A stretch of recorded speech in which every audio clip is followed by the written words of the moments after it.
Hello and welcome to another Toon Network video and podcast with me, Adam. The date is the 30th of August. It's the day before transfer deadline day. So we've got quite a lot to get through in terms of possible incomings, some definite outgoings as well.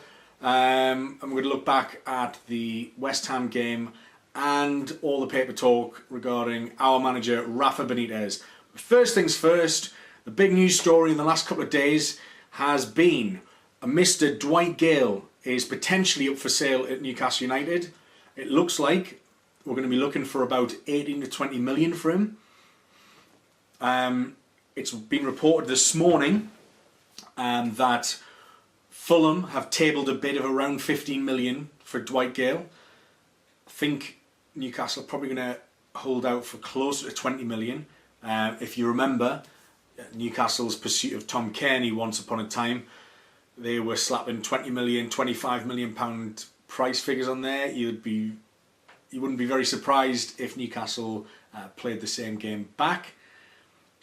I think from the situation at the minute is that Dwight Gayle's told Rafa Benitez he wants to stay, and that Rafa Benitez will only sanction a move for him to go if he has a replacement lined up.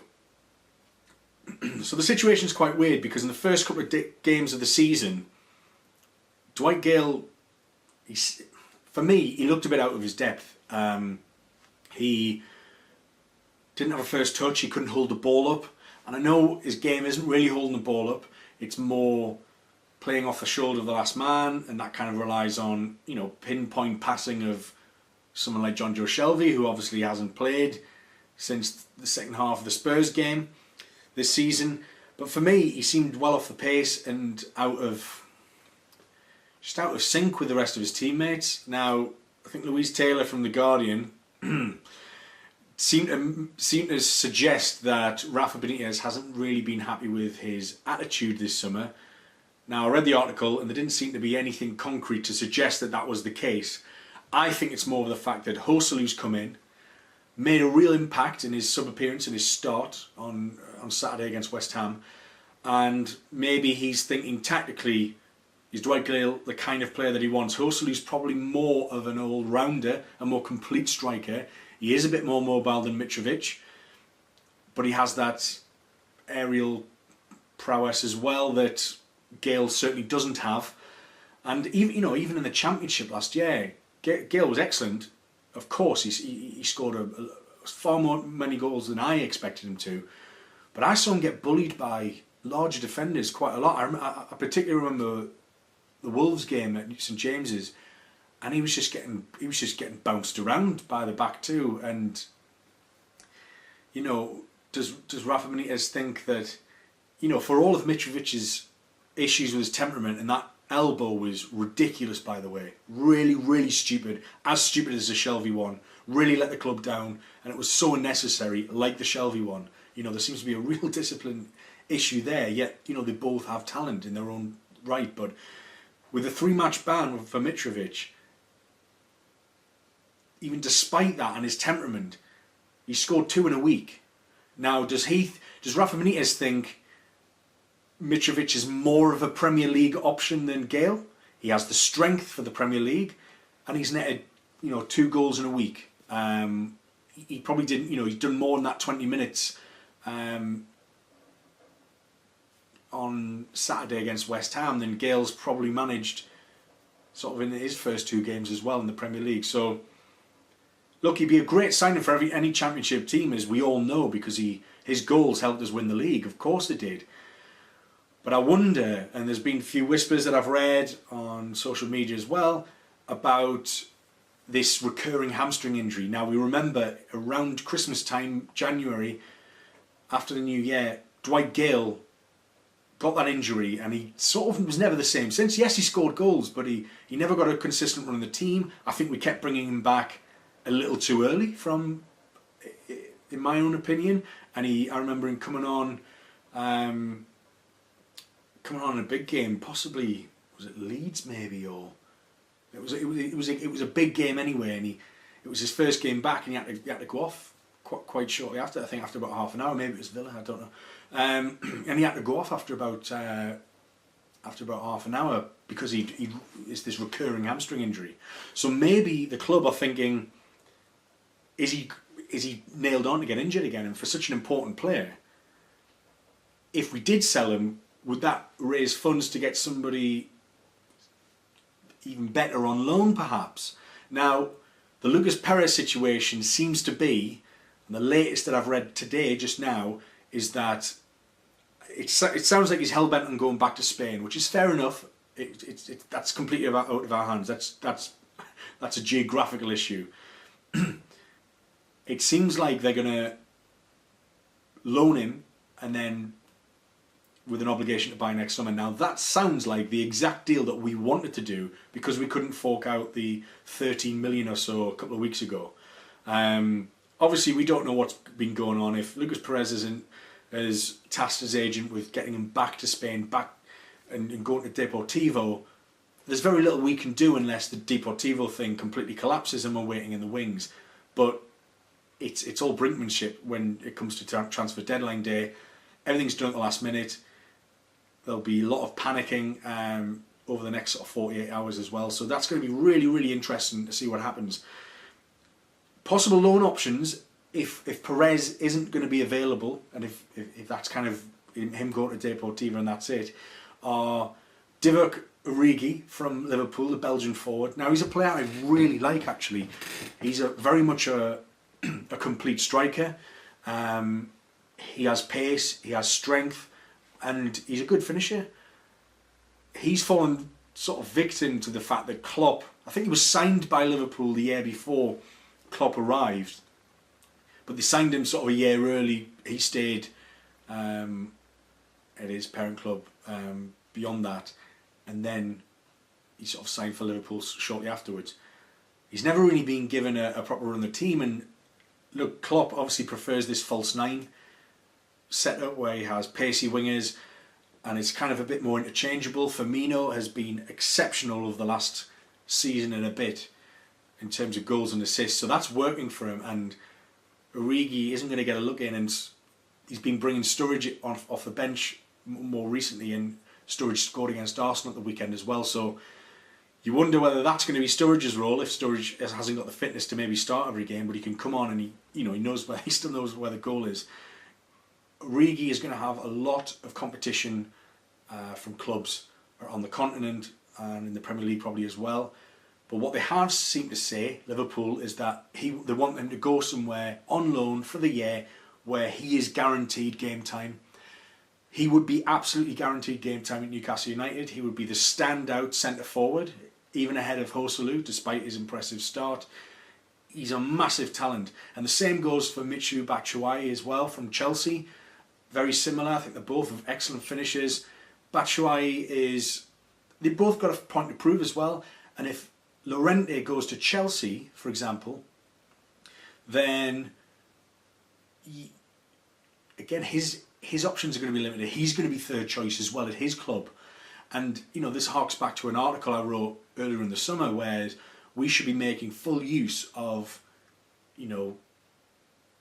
reserve players, fringe players from the top 6 clubs. It looks like Kieran Gibbs is off to West Brom for 7 million or something. For me, I think that's a deal that we probably should have been going for. I think he fitted the mould, and I think he would have been an excellent signing. He's British, and that's a snip for a player who's won what he has and played amongst some very great players and been coached by one of the best coaches in Premier League history, Arsene Wenger. But yes, I think there could be options. There was talk about some Icelandic guy. To be honest, I've been I haven't given him the respect to even look up who he is or what he's done. I don't think he's going to be the answer. I think that sounds like agent talk, to be fair, to get a money move. So Origi and Batshuayi, either of those on loan, for me would be the dream scenario. I think they're both excellent complete forwards and exactly what Rafa Benitez is probably looking for. I think he likes the complete striker. He had the complete striker in Fernando Torres. Obviously these are to a much lesser extent to Torres at his peak, who was world class. But for Newcastle United, either of these players would be adored. They would get first team football, guaranteed Premier League football. And I think a signing like that could almost guarantee survival. It's as simple as that. I think they're both excellent, and it would be a huge coup if we could pull that one off. So, but it's Newcastle United, it's transfer deadline day. There's probably a load of people, if by the time you're hearing this or watching this, there's probably a load of people that have been linked with or already signed, such as the fast pace of transfer deadline day and the build up towards the deadline as well, so at the end of the window. So, looking at other incomings, Dennis Praet, there's been talk of him this week again. Obviously, we spoke about it on the last video. Could he be the answer in number 10? Possibly. But it seems to be about 16 or 17 million that Sampdoria are looking for. Whether we're prepared to pay that, whether we can afford to pay that, we don't know. I'd like to think that we can afford to pay. It seems to me that we're looking at a left back, a goalkeeper, a striker, and a number 10. 4 players.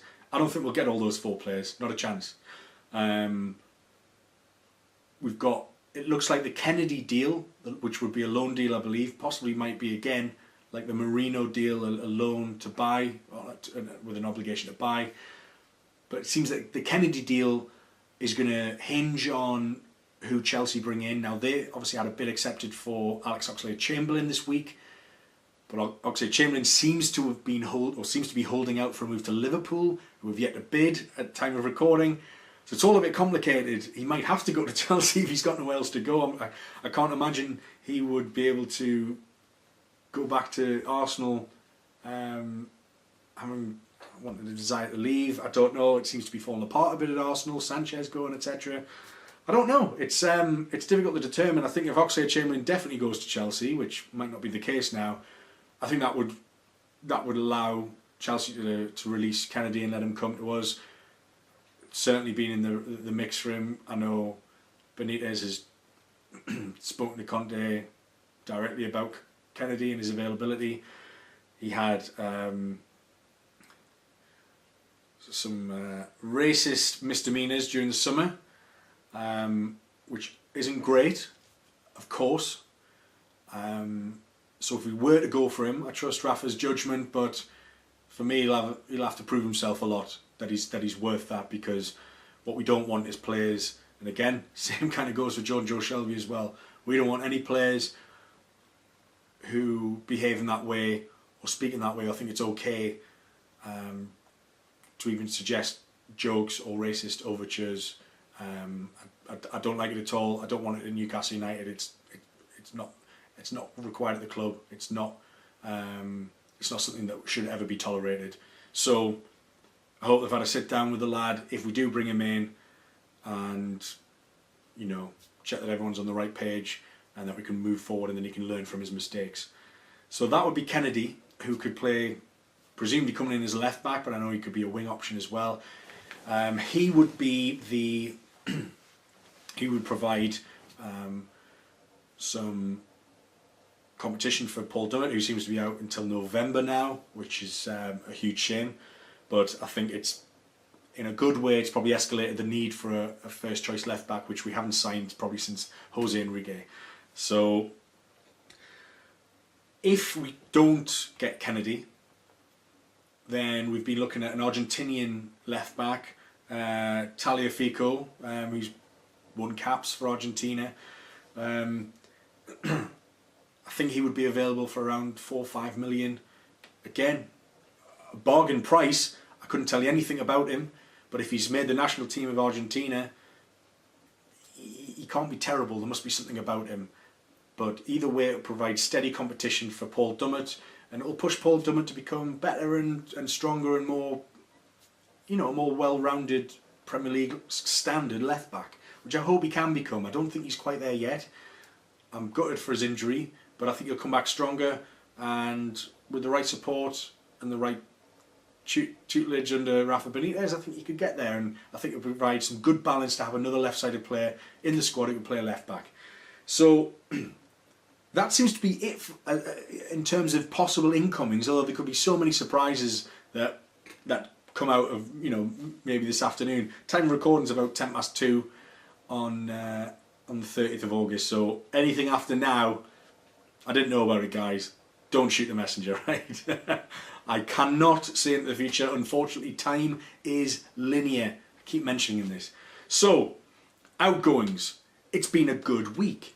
We've seen Lazar possibly confirming his departure today. Hanley is, as we speak, I think going through a Norwich City medical, which is fantastic because he's terrible. Sorry, Grant, but he's got the turning circle of a barge. He's got the acceleration of a pebble. He's just like a human honey monster that, you know, he just gets megged too easily. He's not Premier League standard. Why we got him in on such a massive contract, I'll never know. And he hardly played last year anyway. So Hanley's off to Norwich, which is amazing. Riviere is off to Metz, which is unbelievable. Absolute joyous scenes. I couldn't believe, punched the air with delight I did when I saw that had gone through. It's not official till he's holding the Metz scarf. But so he's gone, he's definitely gone. Siem de Jong has gone back to Ajax. Real shame, but I think despite his good pre-season, I think he's another one, a bit like Gayle, who's probably nailed on, and Aarons, who's nailed on to get injured at some point. This season, he's had horrific luck with injuries. I wish him all the best. Technically and intelligently, very good player, but it's his fitness. And the Premier League is unforgiving, it's relentless, it's strong, physical, and it's not made for anyone who's unfortunately held together with parcel tape, which he is, and he's just got horrible luck, and it gets to a point where you've got to chuck sentimentality out the window for the sake of business and for the sake of getting a good football team out there. His wages and his squad space could be replaced by somebody who, like a Dennis Praet, if we have got the funds for him, who can come in and be a more active member of the first team, which I don't think De Jong was ever going to be. So best of luck. We've got a few million for him as well. He's off the wage bill. Riviere off the wage bill as well. And if we've probably got 100 grand off the wage bill and made about 10 million out of those two players who realistically weren't going to be playing. I think Lazar's fee's about 3.5 as well. Hanley gives a pack of Monster Munch for him, mate.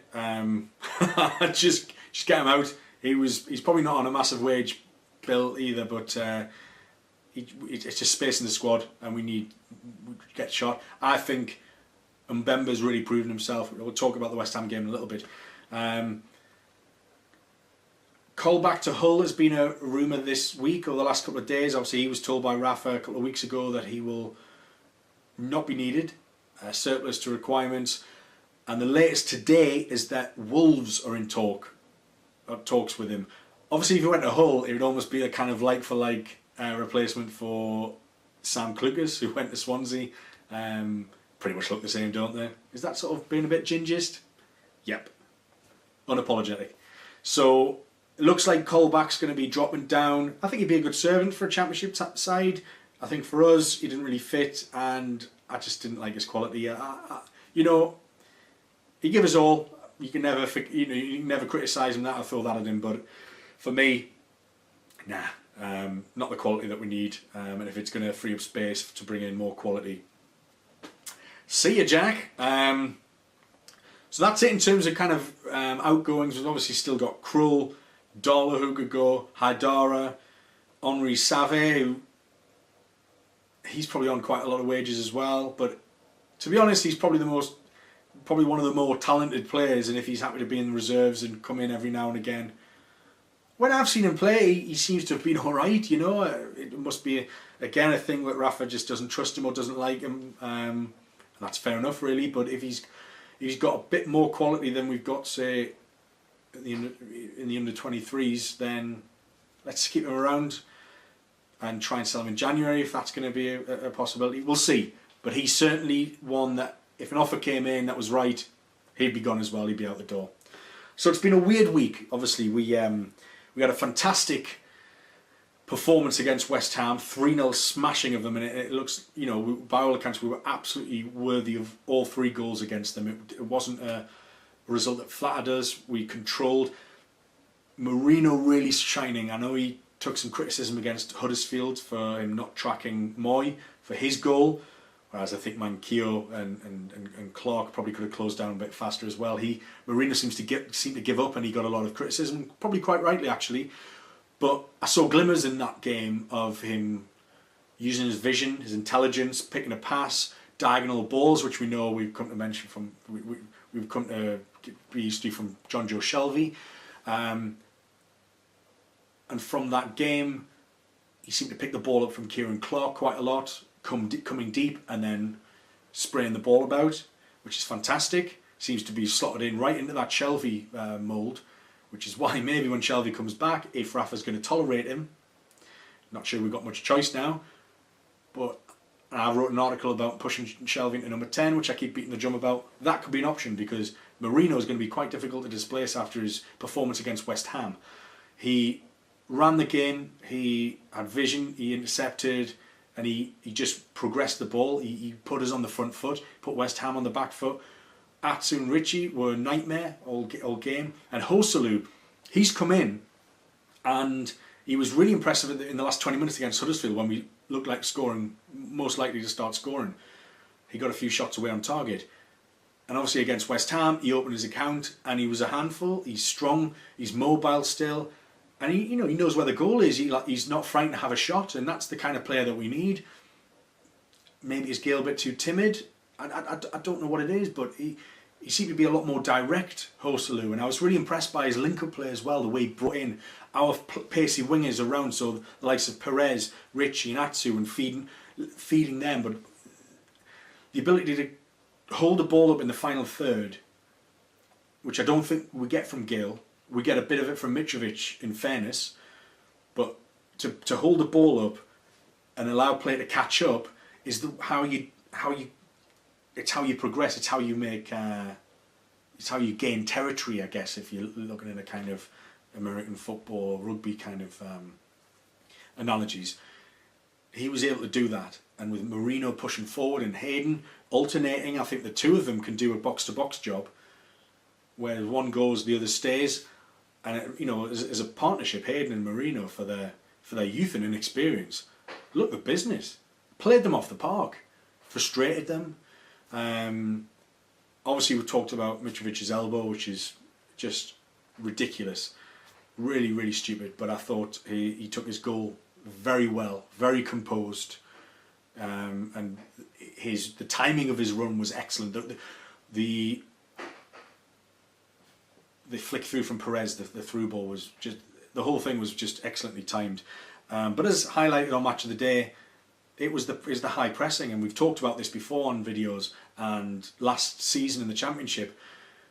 Rafa wants mobile players up front because he likes to be able to apply pressure from at the defence, defend from the front basically, don't give them any room, and that worked superbly against West Ham. The constant energy, closing down, the determination, puts them under pressure to kick it long. We've got players like Clark, who was excellent. He really was superb. Even Mbemba playing at left back had a very, very good game.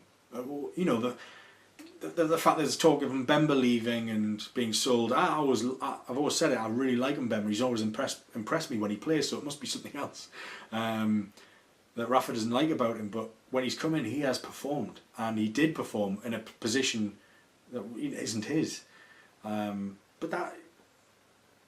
So I think defensively we're looking all right, and if we get Kennedy in, then we should look solid. When Yedlin comes back, I think Yedlin will be a better option than Manquillo. He's had a bit of a shaky start. I think Manquillo will get there, but I think a couple of the goals, in fact, all 3 goals that we've conceded in the Premier League, I'd probably put down to Manquillo. Not solely, but he's definitely been in amongst the reasons why their opposition have got breached our goal. But really, really important home win for confidence, for mood, for attracting players in this final. Players won't want to come to us if we've lost the first 3 games of the season because they're facing a relegation battle. Now we're kind of level on points with Arsenal. Do you know what I mean? So we've got 3 points on the board.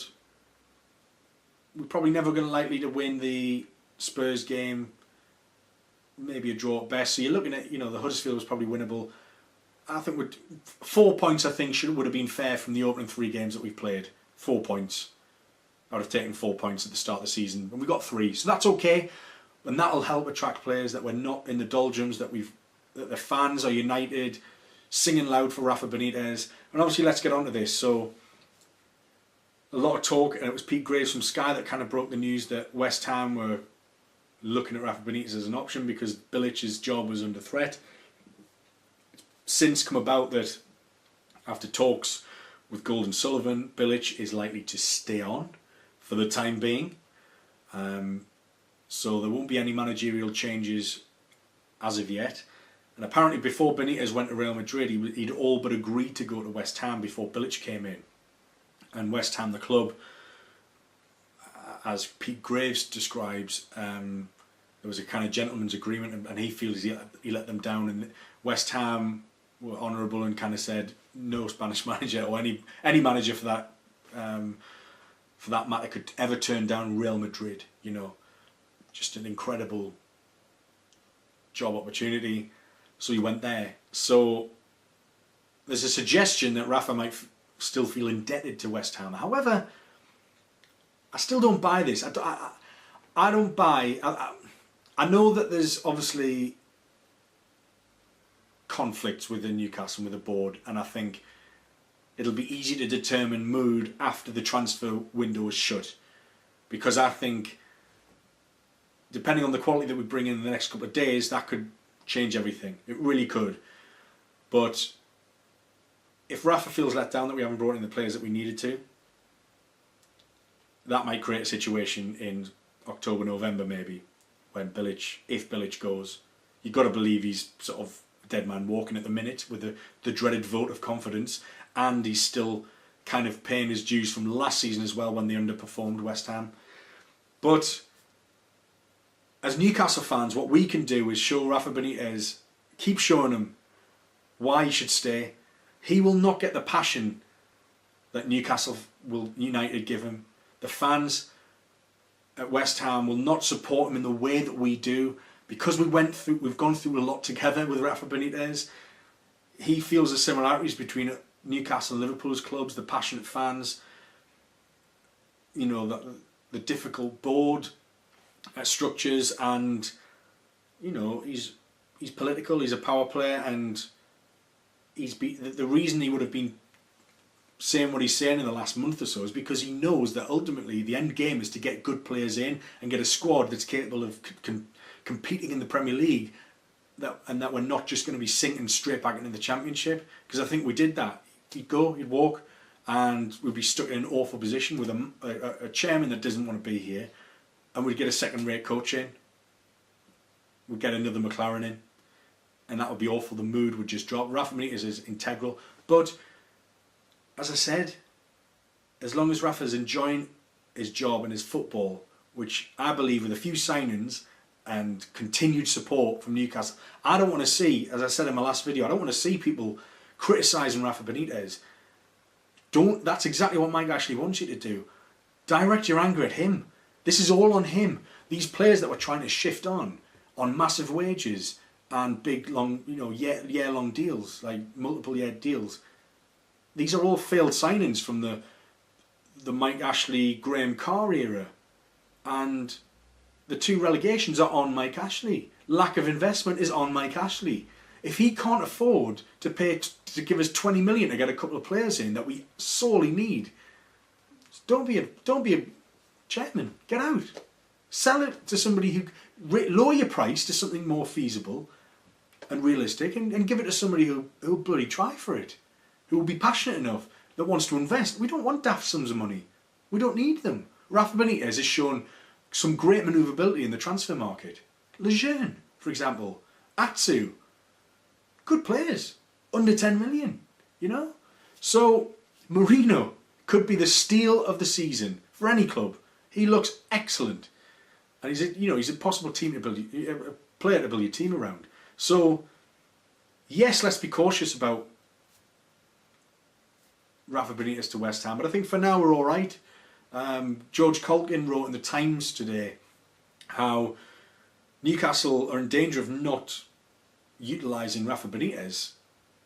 You know, the power pull, you know, the pull of Rafa Benitez, the draw of him.